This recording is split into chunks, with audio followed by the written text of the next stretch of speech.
All right, so we're going to continue on in our series here, Recognizing Jesus. And we are now at the point where Jesus actually goes beyond Galilee and goes a little bit more into the Gentile world. And so we're going to look at this. And this is an interesting, this section of Scripture is almost the exact opposite of everything I've been talking about, of how Jesus acted towards people and treated people. But we're gonna look at that and then speak this as we go through it. But this part here is Jesus sends a demon out of a girl, and so let's read this. I'm gonna use it's in Matthew and Mark, but I'm gonna use Matthew 15:21 through 28. Then Jesus left Galilee and went north to the region of Tyre and Sidon. A Gentile woman who lived there came to him pleading, "Have mercy on me, O Lord, Son of David, for my daughter is possessed by a demon that torments her severely." But Jesus gave her no reply, not even a word. Then his disciples urged him to send her away. "Tell her to go away," they said. "She is bothering us with all her begging." Then Jesus said to the woman, "I was sent only to help God's lost sheep, the people of Israel." But she came and worshipped him, pleading again, "Lord, help me." Jesus responded, "It isn't right to take food from the children and throw it to the dogs." She replied, "That's true, Lord, but even dogs are allowed to eat the scraps that fall beneath their master's table." "Dear woman," Jesus said to her, "your faith is great. Your request is granted," and her daughter was instantly healed. So we looked, and you can read Mark 7:24 through 30, but it's pretty much the same example. So we look at Jesus' interaction here, and if you read this just on the surface and going through this is really the opposite of how he's treated everyone else. Everyone else, I mean, he's been moved, he's shown great compassion, and this lady comes up to him and he just pretends like she's not there, just ignores her, and then goes on to kind of insult her a little bit. And so we're going to look at that. So if you look at Matthew 15:23 there, puzzled by Jesus' silence, the disciples asked him to get rid of the woman, because you'd have to think it'd be like me up here speaking or up here doing something, and this lady, someone just comes up and is begging me, asking me to do something, and I'm just like, well, whatever, just ignoring her, pretending like she's not even there, right? And so the reaction of the apostles is like, well, this is causing a disruption. We need to get her out of here. They do something similar with children, and he rebukes them for it. But you see here, but if you actually understand and see Jesus' motive in his heart, and you read there, you understand why he's doing this as we go through it. So, but the disciples, the apostles, they become so concerned about not causing an interruption that they forget why they're there and what they're supposed to be doing. And I put that in here. It says, it is possible to become so occupied with spiritual matters that we become oblivious to the needs around us. And so there's times where, I can see one of the ones that I like that one of the preachers did one time is he dressed up as a homeless man. He dressed up as a homeless man and came into the church as a homeless guy.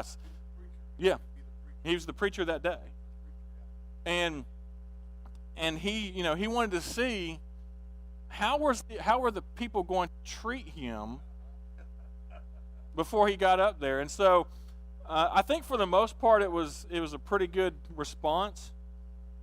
But you can imagine their shock when the homeless man got up here to preach. So this is the kind of stuff that we need to make sure we don't get bogged down into. Well, we don't want someone to, we need to make sure we're meeting people's needs first and not trying to make sure that the worship service goes perfect, or that this happens perfect and this isn't interrupted and those type of things. You think maybe Jesus knew her heart, which I already know. That's why she came back. Yeah.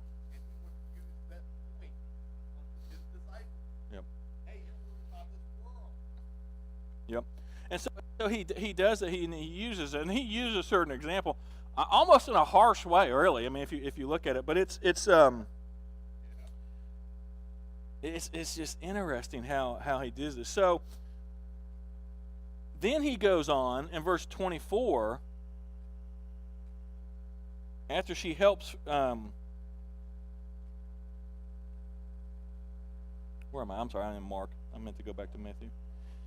Sorry. So she asks for help, and Jesus says, look, woman, I was sent only to help the God's lost sheep, not the people of Israel. I wasn't sent to help you. You know, and so you would think most people, if someone came into the church today and I said, look, we're only here to help Christians. We're not here to help you. What is most of their reaction going to be? If someone came in and said needed help with food or money or financial, and I said, look, now we're here to only help the church. We're not here to help you. Most of them are going to turn around and leave. But this woman was like, no, I want my daughter to be healed. So she continued on. And this doesn't contradict, and Jesus did come to seek and save the entire lost, but his mission here was, he ministered to the Gentiles on many other occasions. Jesus was simply telling the woman that the Jews were to have first opportunity to accept him. And they did. He came to the Jews first. And what did most of them do? They rejected him. And so he's using this as an example as well to say, look, even the Jews are going to reject me, but the Gentiles are not. And so she goes on and goes further into this. But then after he said, look, I didn't come to help you. I came to help the Jews first. She pleads with him more, Lord, help me. And then he calls her a dog. Not technically, he didn't say that. But he uses, so what he's doing here, he's repeating what the Jewish people say. He says it isn't right to take food from the children and throw it to the dogs. So, if, again, using that same scenario, someone came in and they asked for help, and I said, look, we're only here to help Christians. We're not here to help you. And then that person continued to beg, and I was like, look, this is meant for the masters. This is meant for the Christians, not the dogs. I mean, so you even just stick a knife in further, even more insulting to this person. She says, that's true, Lord. What you just said was true. But even the dogs are allowed to eat scraps. Yeah. And so you look at this, and then he goes on, and then his demeanor changes, and he says, dear woman, right? Your faith is great. Your request is granted. So he knew her heart. He knew how this interaction was going to go. And so he's using that to show, I think, one, to show to the Jewish people, the Gentiles, even the Gentiles get who I am. And so it's an interesting, because if you look at all the interactions that Jesus had, there's very few where he seems to be mean and almost hateful. But then you look at it and you see the reasoning behind it. So she goes on, and the daughter's instantly healed. And it doesn't follow up after that, but it uses this time to show what Jesus' true intent and how he's trying to reach these people and where his true heart is. And so that's why I like some of these stories, because they're in there and it just kind of flips the narrative on the head of what he was doing, and then he goes back and says, look, it's interesting. And that last, I said, ironically, many Jews would lose God's blessing and salvation because they rejected Jesus, and many Gentiles would find salvation because they recognized and accepted him. So, are any questions, comments around that one? All right, the next one is Jesus feeding the 4,000. How many of you are in here familiar with the feeding of the 4,000? We hear the story feeding of the 5,000 all the time, right? We don't hear the story of feeding of the 4,000 very often. But this is a separate story. This is a separate incident. There's some people who would try to say, well, the feeding of the 4,000 and the feeding of the 5,000 story were actually the same stories. They just changed they got the numbers mixed up a little bit. Now, these are two separate instances. One was Jesus feeding, in Galilee, feeding, and this is outside. He does it again outside of Galilee. So we're going to do Matthew 15:32 through 39.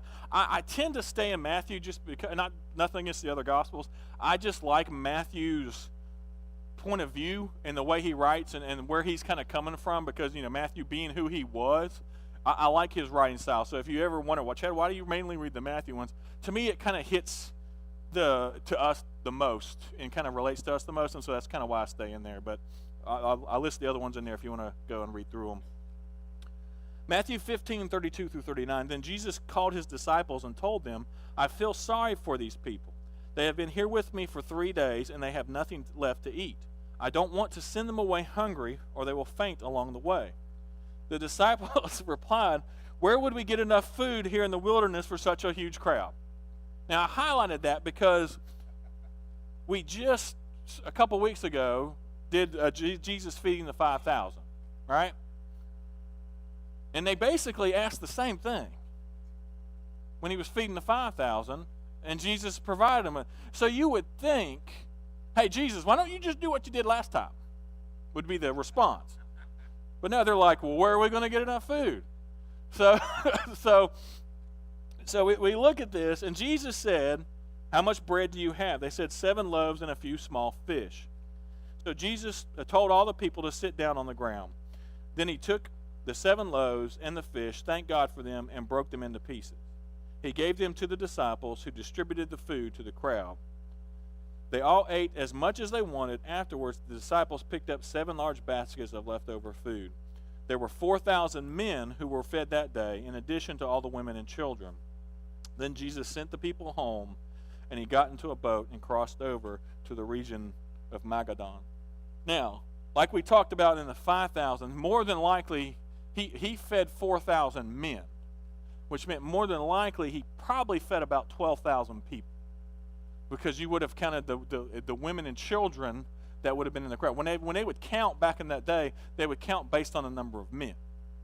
So like we talked about in when he fed the 5,000, that was more than likely 15 to 20,000 people that he fed with just a couple fish and some bread. And then he turns around and does it again with the 4,000, which would have been more probably around 12 to 15,000 people. So he leaves that region and goes on. Excuse me. Like I said, this is separate from feeding of the 5,000 in Matthew 14, and it's confirmed by Mark 18:19, and we're actually going to look at that here in a minute. And like I said again on there, Jesus had already fed 5,000 people, so the faith of the disciples, or common sense, I don't know what it would be. It's like you see all these things happening, and to me, I wonder, and I can't criticize, because back then we probably we'd all do the same thing, but hindsight's 20/20, and you look back at it, and so it's interesting to see. But one of the points in here I wanted to put is, do you feel that God is so busy with important concerns that he can't possibly be aware of your needs? And so the point being here is, Jesus was doing his work here was very important, all right? It was about saving the world and dying on the cross and going through all that. So he knew but he took the time to show concern for people who were there because of their basic needs of hunger. He says, look, they've been here for 3 days. They're out of food. We can't send them back because it's a journey, and they're going to faint and pass out and die on the way. And so we need to go ahead and feed them now. So a lot of us are like, well, I don't want to bother God with that, right? That's a small thing. I don't think we should ever have that mindset. I don't think we should ever say, well, that's just too small a problem to worry God about. I'll take care of that myself. We need to take everything to God. In our prayers, in our conversations, and everything. There's nothing too small or too large that he can't handle. And so we need to make sure we keep that mindset, because I do think, and some of us are like, well, I don't need to worry or pray about that. That's I don't need to concern God with that right now. And we need to make sure that we don't fall into that trap. All right. Any questions, comments on feeding of the 4,000? All right. So here, This was just a short period. I'm not sure how many, maybe about a week or so. It really doesn't get a true accurate timeline. We know it's at least several days because when you're reading the 4,000 text there, they had been at least 3 days. So probably, you're talking about travel time and stuff like that. He's probably there at least a week or so up in that region. He now resumes and goes back into Galilee and starts having some more confrontation with the with the Pharisees and Sadducees. So they come to him now as he gets back, and they come to him and they demand, this time instead of asking or saying kind of sarcastic comments about, well, if you were this, you would do this, they just demand it. And so if we look at Matthew 16, verses 1, and then we're going to kind of hit through, there's a bunch of little short sections here in chronological order that we're going to kind of hit through real quick, and we'll go through these. Matthew 16, 1 through 4. One day the Pharisees and Sadducees came to Jesus demanding that he show them a miraculous sign from heaven to prove his authority. He replied, "You know the saying, red sky at night means fair weather tomorrow. Red sky in the morning means foul weather all day. You know how to interpret the weather signs in the sky, but you do not know how to interpret the signs of the time. Only an evil, adulterous generation would demand a miraculous sign, but the only sign I will give you, or will give them, is the sign of the prophet Jonah."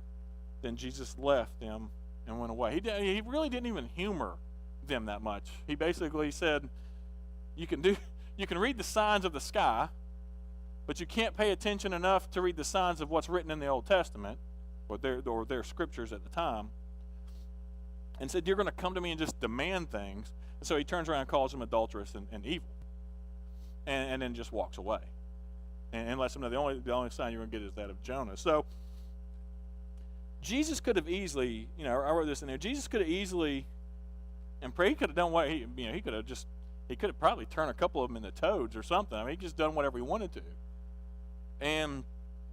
But he was like, no. He's like, I'm not gonna bow to you. I'm not gonna, because he knew deep down, even if he did something, what would they do? All right. They'd already caught him, or they've already seen him doing miracles. They'd already seen him heal people right in front of their eyes. And then what did they say when they saw that? Well, there's a Sabbath, or they said, okay, you did this miraculous sign, but you're doing it because you're from the devil. The devil's giving you this power.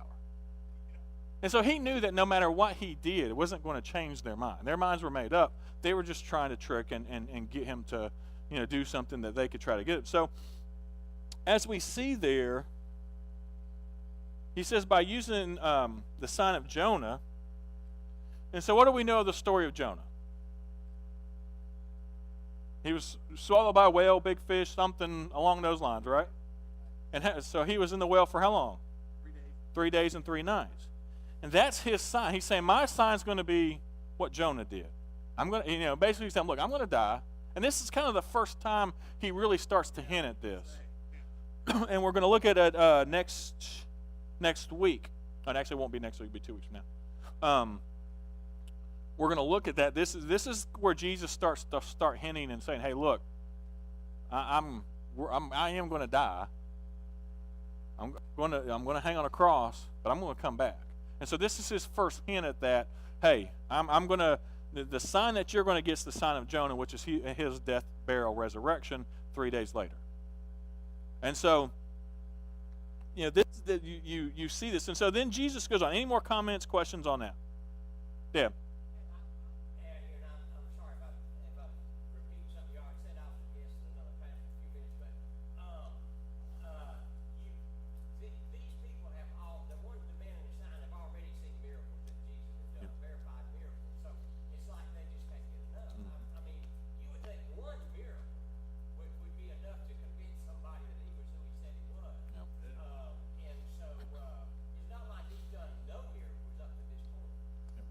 Jesus did not fit their narrative, and they could not accept that.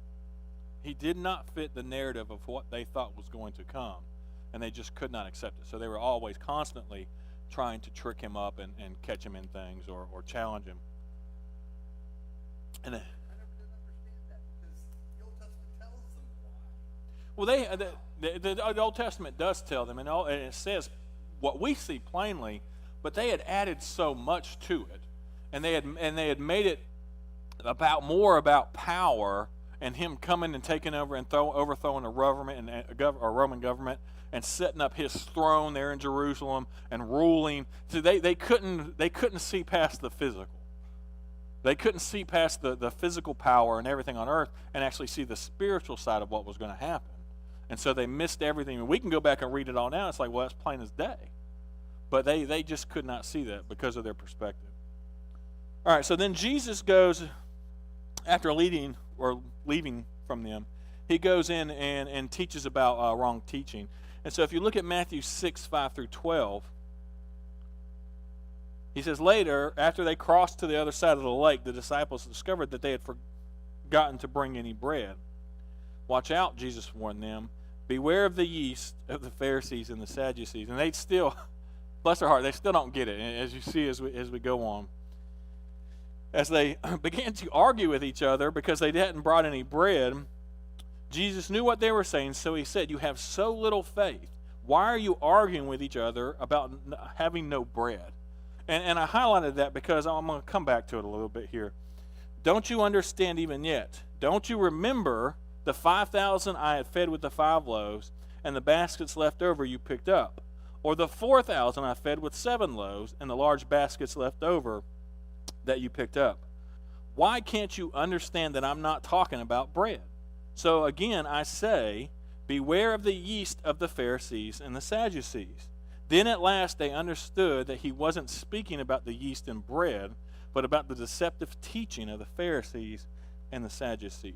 So I think his frustration finally kind of started to come out here because, like we were talking about, he just fed the 4,000, and he's like, oh, I feel bad for these people. They don't have anything to eat. And then the disciples are like, well, we don't have any bread. It's like, and then this is like, Jesus again using the metaphor. It's like, hey, watch out, right? Beware the yeast of the Pharisees and the Sadducees. And again, they're taking it literal. They're like, and so then they start arguing about it. Like, why didn't you bring this? And so his comment here that Jesus has here is that you have so little faith. Why are you arguing with each other about having no bread?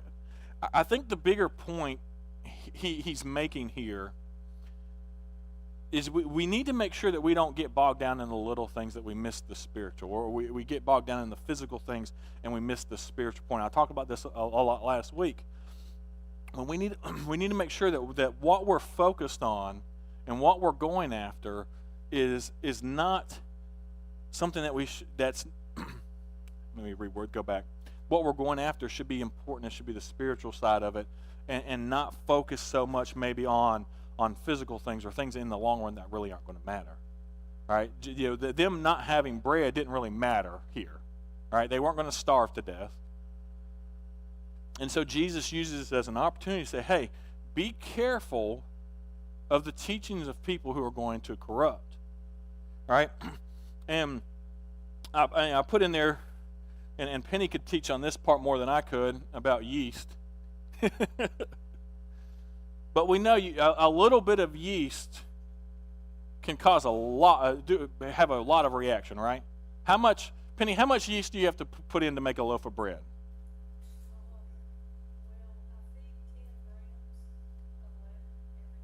Every day? And if you look at 10 to 100 grams is not a lot. It's a very small amount. But it can have a reaction inside a large amount of dough and cause a huge reaction. One of my favorite things is Helen buys these little frozen, they're frozen yeast rolls. I forget. But you put them in there and they're like this big around. Real small. By the time they get done, they're like this. They form in the pan and create, and they're just huge. And it's just a couple hours. You make this from scratch?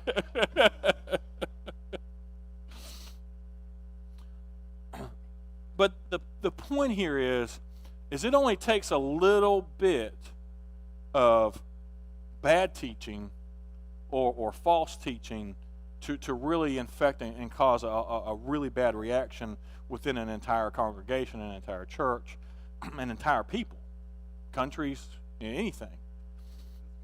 Yeah.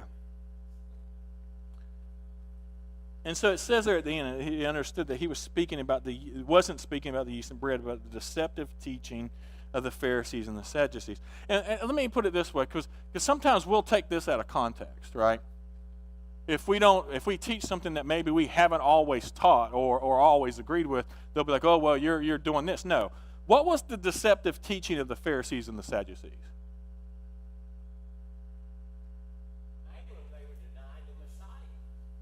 They denied the Messiah.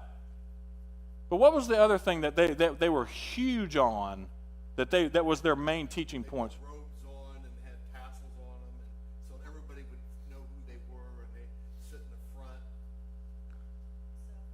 Self-righteousness. Right? All their teachings was about you had to do all of these things in order to be righteous. And if you didn't do all these things to be righteous, then you were going to be punished. How many here, me and Helen had this conversation, we've had this conversation a couple of times. How many in here were raised or ever taught that, well, you have to do this because if you don't do this, you're going to go to hell? Or if you don't do this, you're going to be punished. Right? Oh, well, you didn't go to church this Sunday, so something bad might happen to you this week. Is that Christianity? No. And so we've got to be careful that we don't get into the habit of teaching, well, God as a vindictive or if you mess up one time, he's going to come after you type God. Right? Now, we are taught to fear and respect God, but not in a sense of, if I miss a Sunday, okay, I'm not going to, God's not going to strike me dead, right? But if I miss a bunch of Sundays and I just fall away, that's where we start to have concern. And so we've got to make sure we teach that in a proper manner. And to me, I think that's a lot of what he was getting at. And one, not only were they teaching against who Jesus was, but most of their teachings were very self-righteous. We are wonderful people. We do everything right, and you all below us, you need to learn to be like us. And never question anything they ever said. And I think that was a lot of what he was getting to. And so we need to be careful when we apply this, this section of Scripture, that we understand how it was being applied, and if we're going to try to use it, that we use it in the right way. There's two things here that Jesus, and I wrote through, there's a bunch I could put in here, but there was just two things that kind of come off my head. I said Jesus rebuked the disciples for their hard hearts, right? Because they just weren't getting it. They weren't getting it. And so today's hard hearts, two things that I put in there was one, that like the way we do it is the one way, the only way, and if you don't do it our way, then you're wrong. This has worked for us for 100 years, 40 years, 50 years, and if you don't do it this way, then you're wrong. And then the other one is that evangelism doesn't apply to us. It applies mainly to the preacher and the elders, right? And then another thought, and I've heard this said, people will never change you anyway, so we really don't need to do it. And I've heard people say that person will never come to Jesus, you're just wasting your time. And then someone actually takes the time to actually do it, and do it the right way, and guess what? Dead.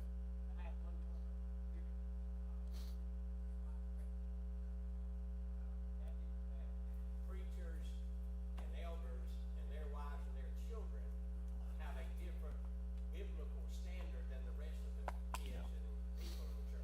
You don't even want to get me started on that one. That is the one of the things that infuriates me more than anything was, well, you're a preacher's kid, so you're set to a higher standard. It's like, no, I'm not. I'm set to the same standard you are. And I think there was one time where they said that, and I think I said something along the lines, well, where are your kids? And then they didn't talk to me anymore about that, because their kids had fallen away. And I wasn't doing it to be mean, but it was a thing of, I felt was more of a deflection than anything. Their kids were older than me and had left the church long ago, And they would use that they would just use things to, and most of it was about the clothes I wore. You know, I didn't wear a suit or a shirt and tie and those type of things, or I'd wear jeans, and it's like, well, you need to be doing this, or you set a higher standard. You set an example for everyone else. And my question was, where are your kids? Yeah. And so those are the type of things that we need to make sure. You know, no one's set to a higher standard. And I mean, I don't know, maybe we set the preacher to a higher standard for a little bit of a reason. But really, if you think about it, even the preacher's human, just as much as we are. Right? And so, you know, we're all set to the same standard, which is failure, really. We're all going to fail. And so we need to be mindful of that no one's better than anyone else.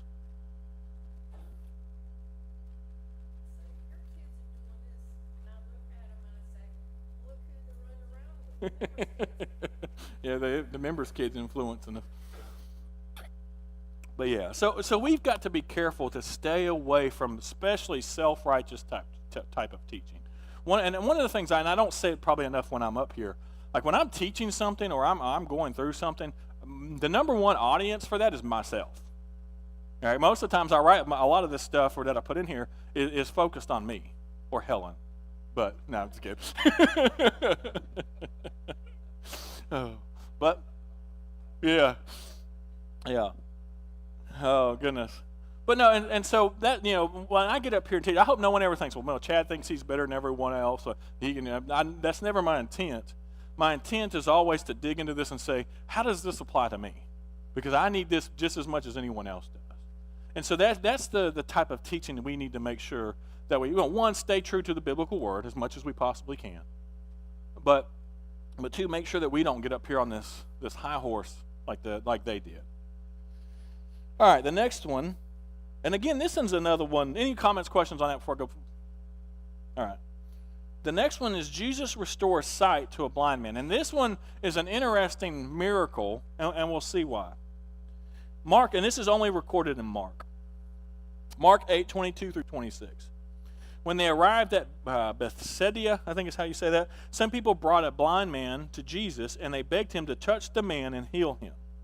Jesus took the blind man by the hand and led him out of the village. Then, spitting on the man's eyes, he laid his hands on him and asked, "Can you see anything now?"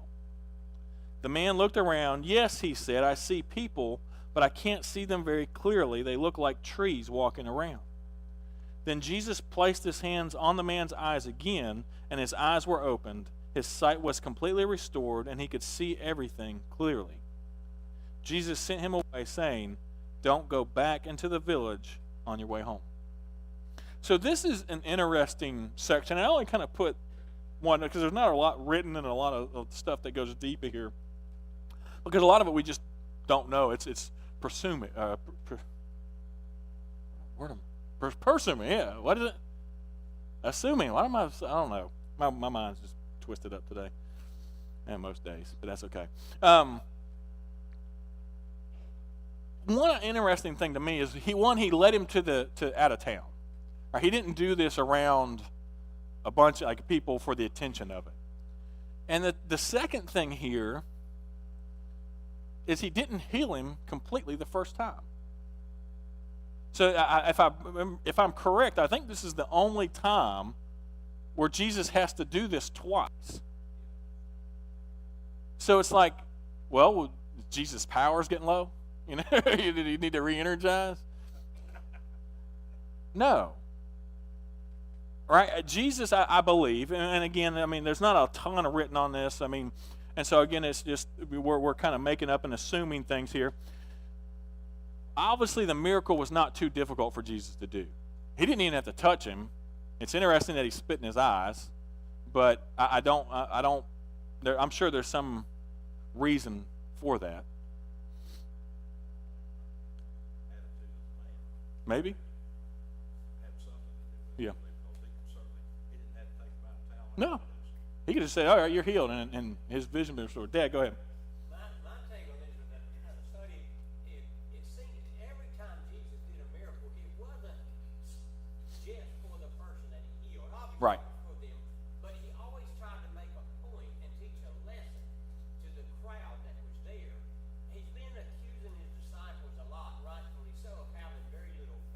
Yep. And so I wondered if he was doing this in stages to test them to see if they were going to say, oh, he can't do it, or if they were going to say, well, he's fixing going to do it, So Yep.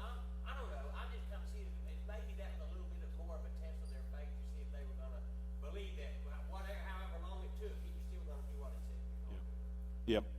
I think that the commentary that I found, and I put this in here, was he chose maybe to do it in stages, possibly to show the disciples that some healing would be gradual rather than instantaneous, or to demonstrate the spiritual truth is not always perceived clearly at first. Right, there's got to be something behind.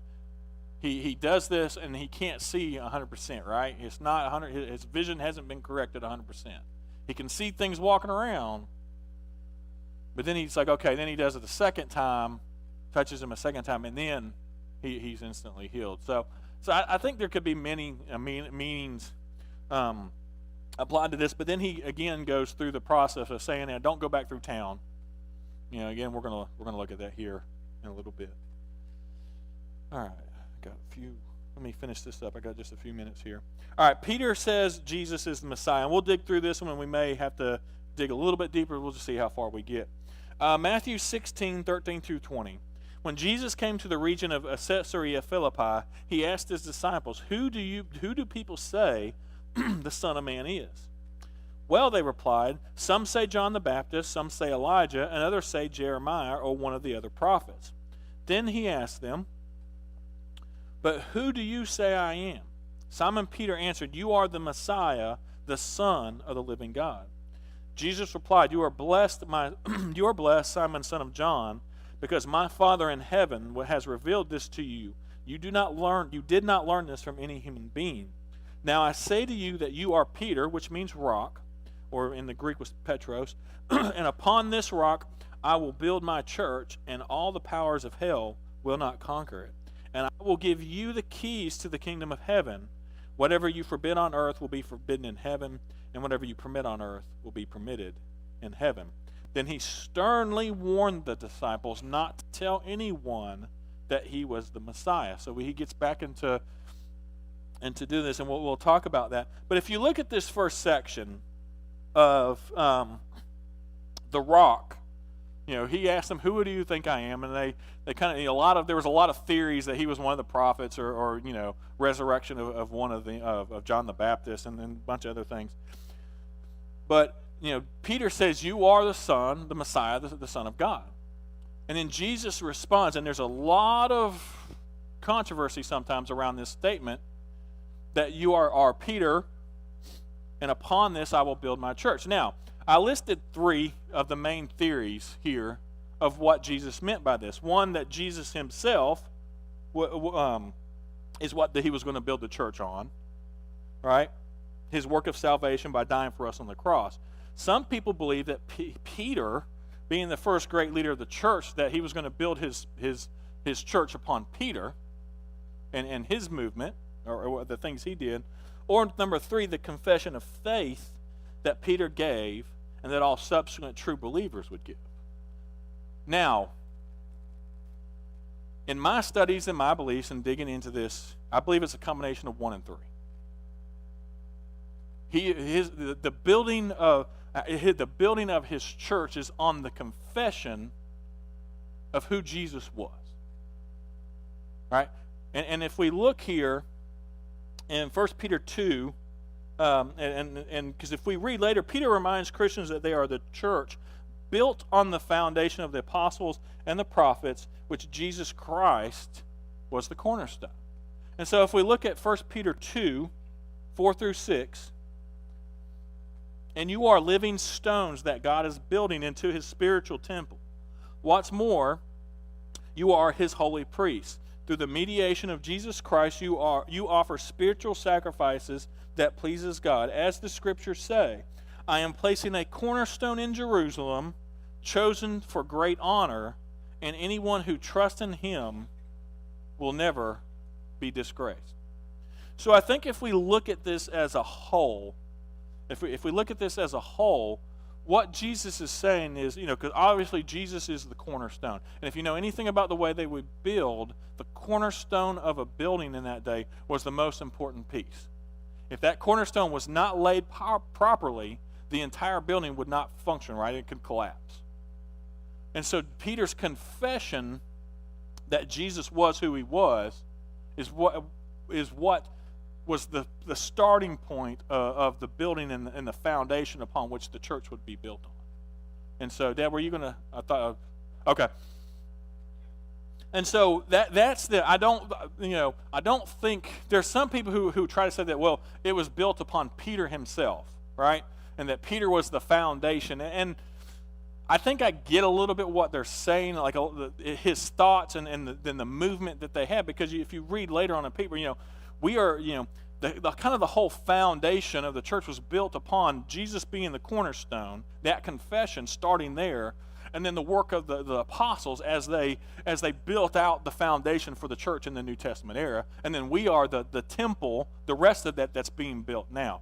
And so I think I get what they might be trying to say there, but it wasn't built upon Peter himself, right? Because that's getting that way out of the lines of who Jesus was and why he was sent here. So to me, it's more than just Jesus being Jesus and who he was, and that's the whole foundation. I think Jesus, like he says in 1 Peter, Jesus is the cornerstone. He is the star. He's the most important piece in the church, all right? And then you have the rest of the foundation, which was the early church, the apostles, and that, and then the rest of us being the rest of the temple. And I think if you read and study that, that's kind of how that lays out. Any questions, comments on that before we can move on? Yeah, Okay. I've been thinking about this. Why do you think he was very adamant to his disciples not to tell them that he was the Messiah? So I'll skip to that. Read the rest of these and go through this. But this last point, and I wanted to make this. So why did Jesus tell them adamantly? It wasn't like he did with others, hey, don't go tell it. He adamantly said, do not tell people this. One, I think it's because, and I put this, they weren't ready. They didn't fully understand who Jesus was yet. And so they weren't prepared to be able to tell people about who he was. And so he said, look, and I put it, why did Jesus warn his disciples not to tell anyone? Jesus knew they needed more instruction about the work he would accomplish through his death and resurrection. Without more teachings, the disciples would only have half the picture. When they confessed Jesus as they Christ, they did not understand what that meant still.